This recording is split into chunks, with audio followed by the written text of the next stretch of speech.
One of the first structures destroyed in Tuscaloosa by that killer tornado was the Curry Building. A number of people rode out the storm in the building's basement. The irony is that the Curry Building was the headquarters of the county's EMA. Fox 10 News meteorologist Matt Barentine begins our week-long look of survival stories.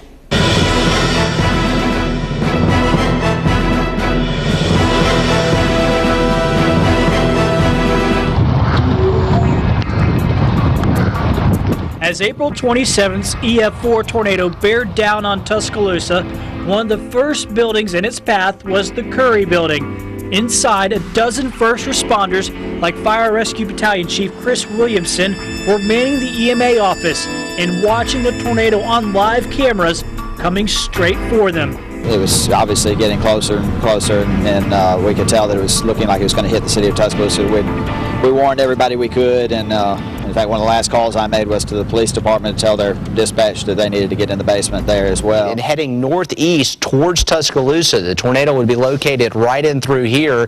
Then the tornado hit, and at first there was no characteristic roar. It was more of a whooshing noise as it seemed like the air inside our building was going out.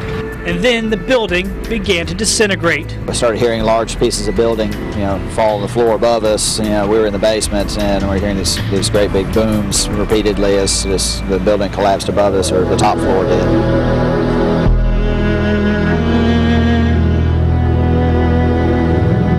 In seconds, it was over.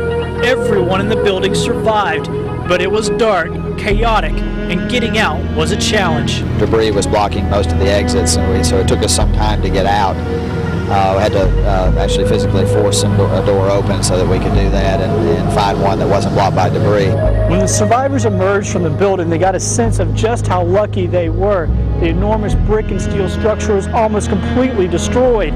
If they hadn't been on the basement level, they likely wouldn't have survived. So I was sure we had a very serious disaster on hand, because if that building was damaged that badly, then most other residences and things like that would be just swept away, and that's what we started seeing in the damage path once we got out there. For the first responders, a loss of their nerve center made a horrible situation even worse. Our EMA office was destroyed, the Red Cross building was destroyed, the Salvation Army building was destroyed, and so a lot of the tools that we would normally use to assist the community just weren't there. It was the beginning of a challenge that continues to this day. In Tuscaloosa, Matt Barentine, Fox 10 News. EMA workers have moved to the State Fire Academy off McFarland Avenue. That building itself was less than 1 block south of the path of the tornado.